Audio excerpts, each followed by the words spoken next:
to the Powerfully Gentle podcast with me, Rhiannon Griffiths.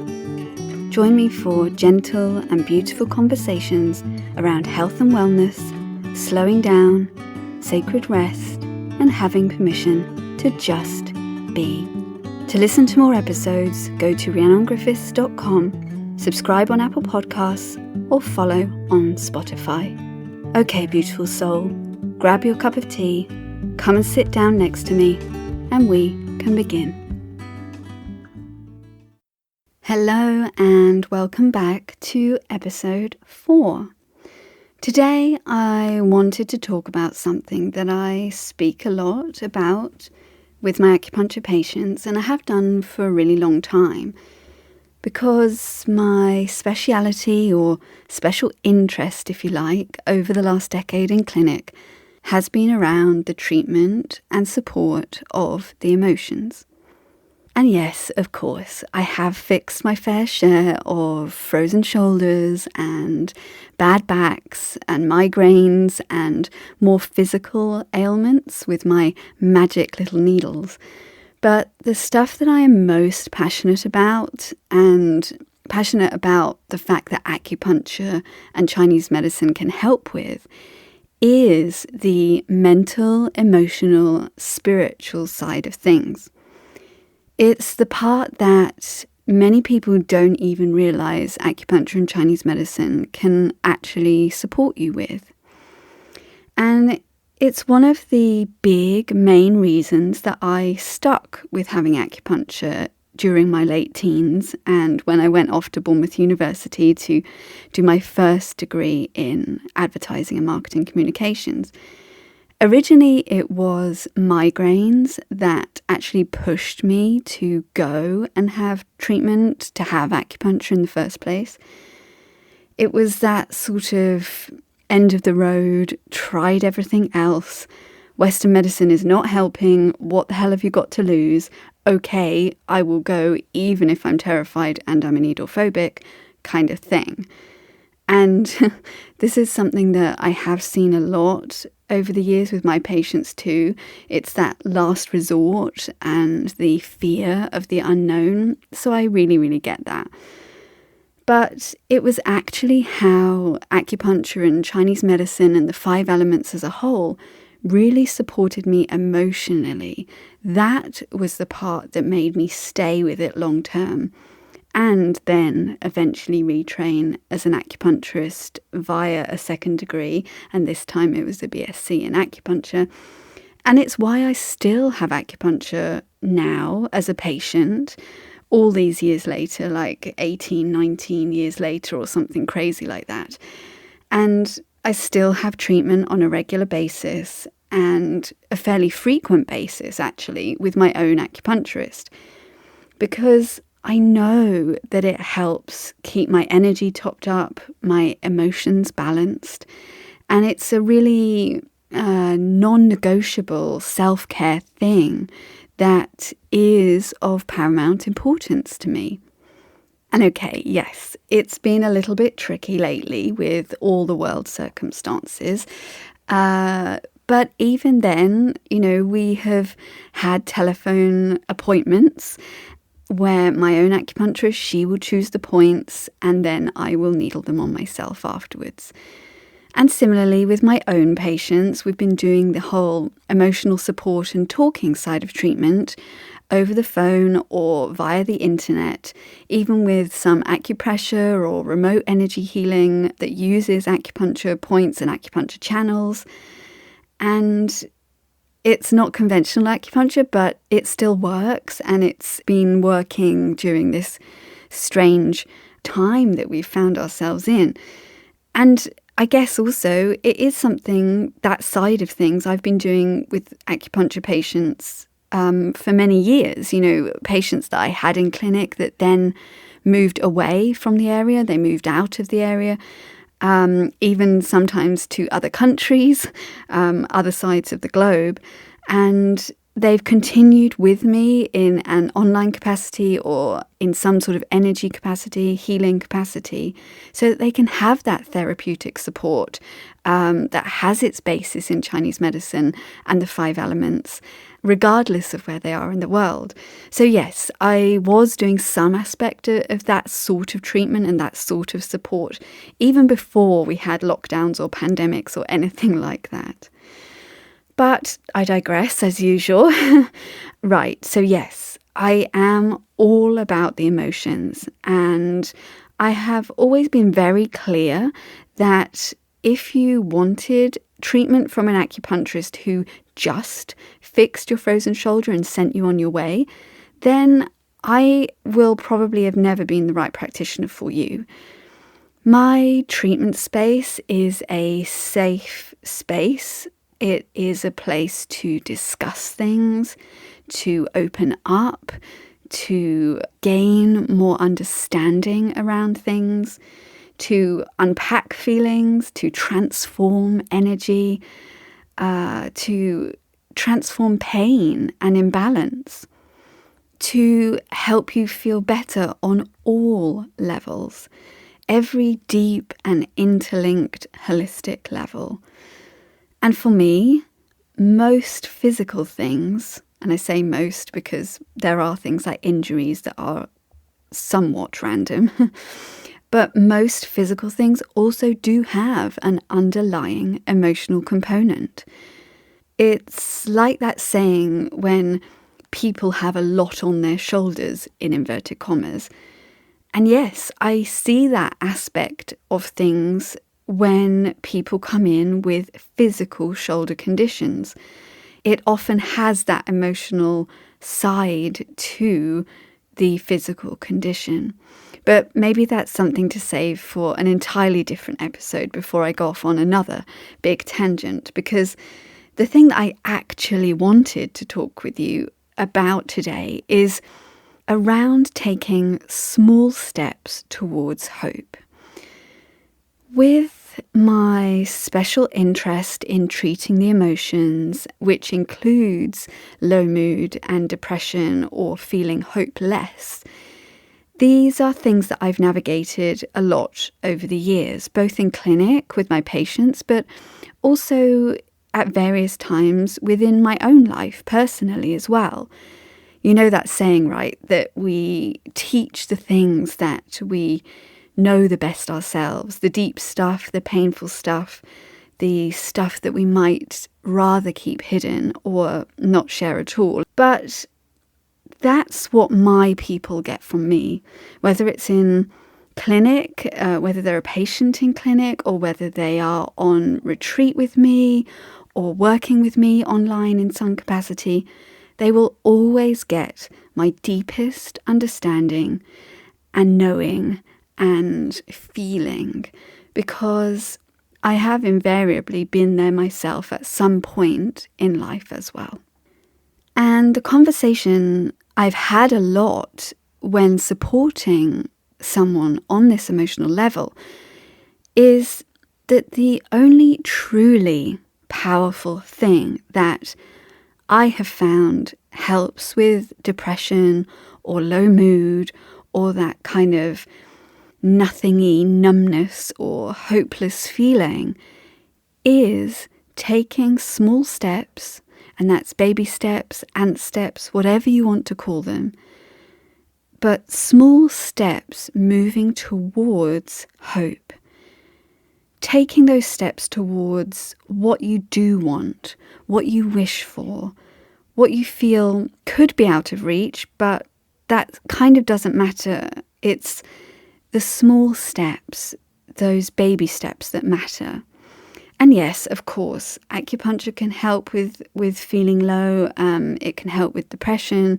It can help with that hopelessness feeling, as can energy work, talking therapies, or coaching. All of those things can help. And of course, some people may choose to go down the medication route, and all of that is okay. Whatever you need to navigate this maybe darker, more trickier space. There's no judgment here, but regardless of these extra support systems, the extra treatment or the sessions that you have to support yourself, the only long-lasting thing that I know of to really change and transform this feeling space is taking those steps towards hope and continuing to take those steps to build upon each tiny step at a time. Because depression or low mood or those sort of flat feelings, they often come from a space of hopelessness, a stuckness, a stagnation, that nothingy place of resignation where it just feels like this is how things are and how things will always be and how things will always feel. It would just always be like this with no hope of change, and you cannot see how things could possibly ever change. It's like that just doesn't compute, and hence that's where the resignation comes from. It can feel like that kind of giving up of hope. And in turn, that makes it all feel so much worse. And that compounds the depression or the low mood or the feelings of hopelessness. And we know in Chinese medicine that the element dealing with our visions of the future, our hopefulness, our ability to move forward with plans or move forward in our lives is the wood element. It is the tree that grows upwards and outwards. And we also know that on the flip side of that coin, within the same element, within the wood element, the other side of moving forward and having hope and planning and visioning for the future, the other side of that sits stagnation, stuckness, resignation, depression, hopelessness, and an inability to be able to see, in inverted commas, anything. So we cannot ever see how our lives might be different. We cannot see how things could work out differently. And we cannot see a time where we might not feel so low or depressed or stuck.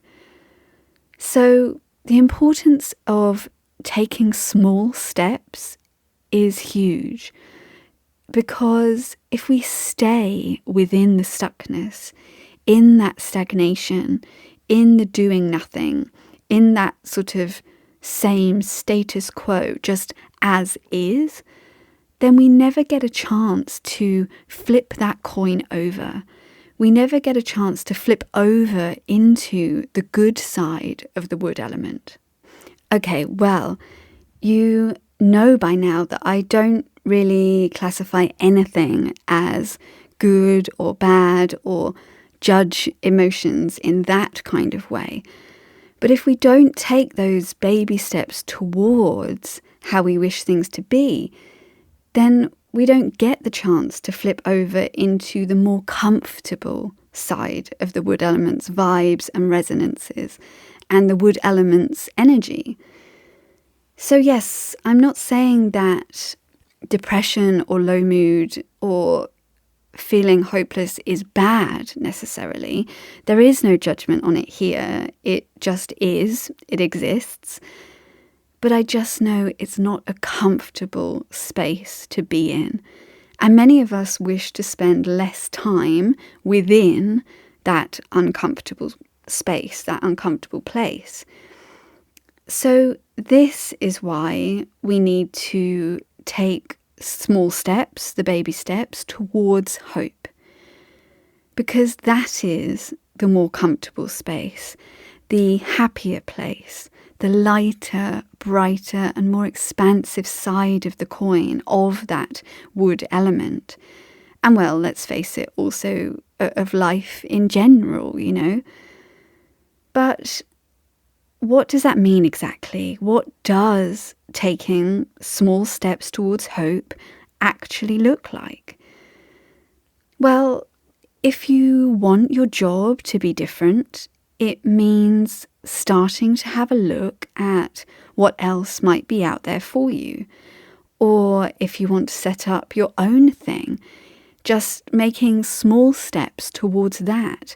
If you want to bake cakes for a living, or to start a healthy snack delivery company or something like that, then your small steps could be starting to bake cakes for friends' birthdays, or collecting recipes, or creating and trying out your own versions of different things, or even setting up an Instagram page to showcase all of your healthy snacks in all of their kind of artistic glory, and starting to gain a following online. That's one thing that you could do that moves you towards what you really want to do. Or if you are totally stressed out and miserable and you know that you need more balance within your life, then a baby step towards hope could be diarising rest, even just once a week, putting that in your diary and then actually taking that time out for yourself. No matter what else happens, that's your time. Or if your best laid plans have been altered this year, like so many have, then a small step towards still achieving those dreams that you had could be altering an in-person offering to create an online version. And you know that I have had to do exactly this with my Sacred Rest retreats this year, turning some of it into an online group experience, my Sacred Rest Collective. And also I'm working on turning the actual retreats into an online version itself, so that you can have an online virtual retreat with me, but from your own home, and that hopefully will be coming soon. But if, like me, your dreams have been maybe put on hold, or you have to alter them, then maybe a baby step for you could be reaching out to someone who could help your dream become a reality in 2020. Just an email or a DM or a message. A small step towards hope. A small step towards moving things forward. Or maybe a relationship has ended and it feels as though your future and all your hopes and your dreams have disappeared or been taken away from you. And it feels hopeless. Like you could never have again what you wished for or what you planned for with that person. Well, the small step here could be looking at the area that you are going to move to together and seeing whether it is still a place that you want to live, that you want to spend your time in, even though it's just you now, because you can still have your dream life without the other person. I promise you that you can, even though it doesn't feel like it right now. And of course, another small step towards hope at the same time as that is being super gentle with yourself and having space to heal your heart too. And yes, I'm encouraging you to do all of these kinds of baby steps, even when it feels hopeless, even when you feel that there is absolutely no point in doing that small step. Like it won't make any bit of difference whatsoever. And that's because it's exactly that time when it's most important to do it. That's the exact thing that will shift the energy. There's that saying about, faking it till you make it, or creating your dream vision board, or the law of attraction stuff that says you have to be living something to attract it into your life. And it's kind of like all of these things, but this advice, this kind of technique, if you like, is rooted firmly in ancient Chinese medicine. It's energy work. We know that by working with the wood element in this way, it has no choice.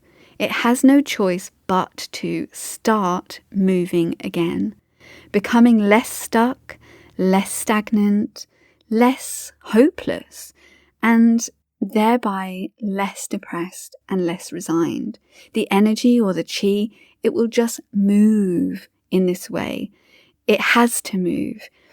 In these little baby steps, in these small increments, it has to move, because even one step forward is still a movement forward.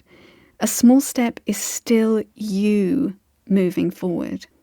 And in the end, it's not just blind hope or blind faith or just wishing to have some sort of hope, whilst that depression or flatness or doubt is still somewhere underneath the surface. Eventually, it is the slow and gentle cultivation of real hope, actual hope, little by little, each baby step towards hope. It's not hollow or fake. It is real hope. It's those planting of seeds, which again is so aligned with the wood element and its vibe of growth and trees and plants. One step is the start. It's the start of the slow and gentle cultivation of hope. And therefore, that's what comes next. Just as you would lovingly tend to plants in the vegetable garden, it is this actual real hope, the cultivation of this hope by taking small steps. It's this that truly and genuinely starts you on the path out of depression. Because the root of depression or low mood often is this hopelessness, the giving up, the inability to keep trying to move forward when everything feels stuck. So small baby steps towards the hope is the main and most powerful thing to bring us out of this space. Because without it, without this change, without this small movement forward, we can stay stuck in the hopelessness and the depression. And sometimes we stay stuck for a long time, or we have long bouts of feeling this way at a time. So even if you aren't someone who suffers with depression, and even if you sometimes only feel maybe a little bit flat sometimes, any time that you do start to feel your hope dwindling or disappearing, and let's face it, the last few months have been super challenging for many of us across the board.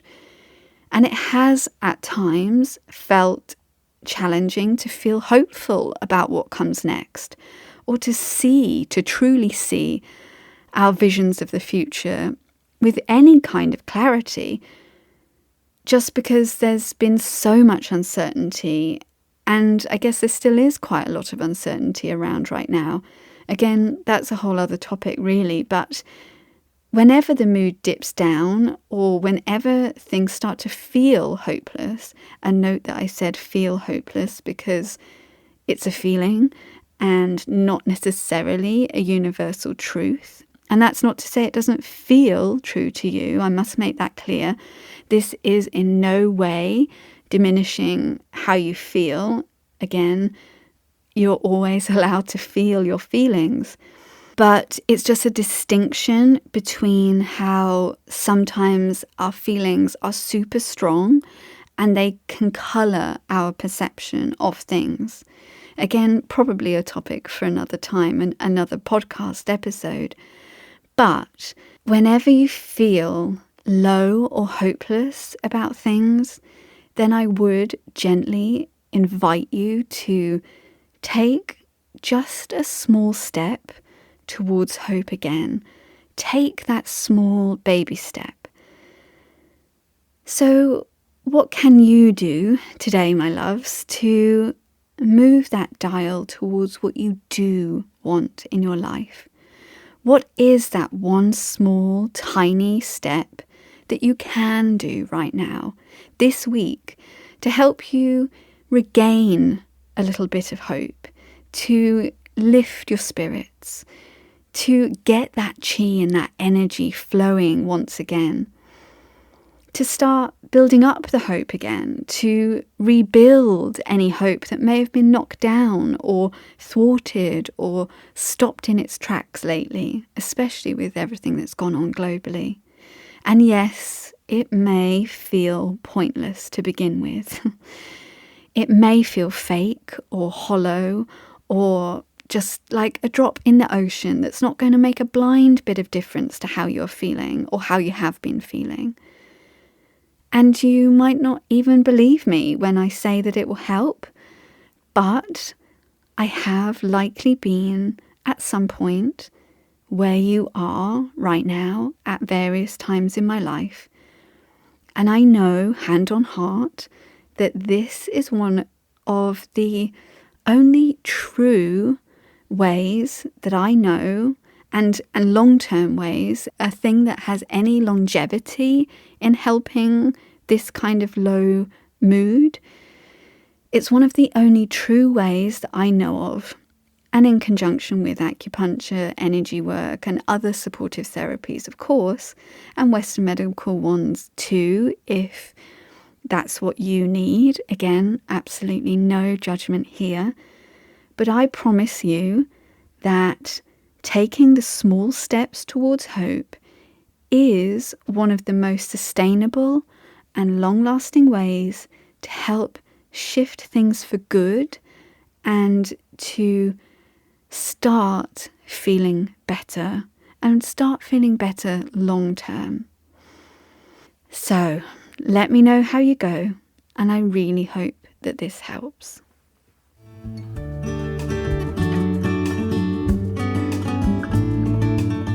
Thank you so much for listening to the Powerfully Gentle podcast. You can download more episodes and subscribe on Apple Podcasts to get new ones delivered to your device so you don't miss out on any of the gorgeousness. For further show notes, information, and freebies, please go to rhiannongriffith.com. And if you know someone who would resonate with today's conversation, please do forward this episode to them. You can share this episode on Instagram stories, tagging me at rhiannongriffithsacu, and also tag the podcast at Powerfully Gentle, so that more beautiful souls just like you can benefit from this ancient healing wisdom. And I would also love to hear your thoughts on today's episode. Sending you so much love, and I look forward to sitting with you and talking again next time.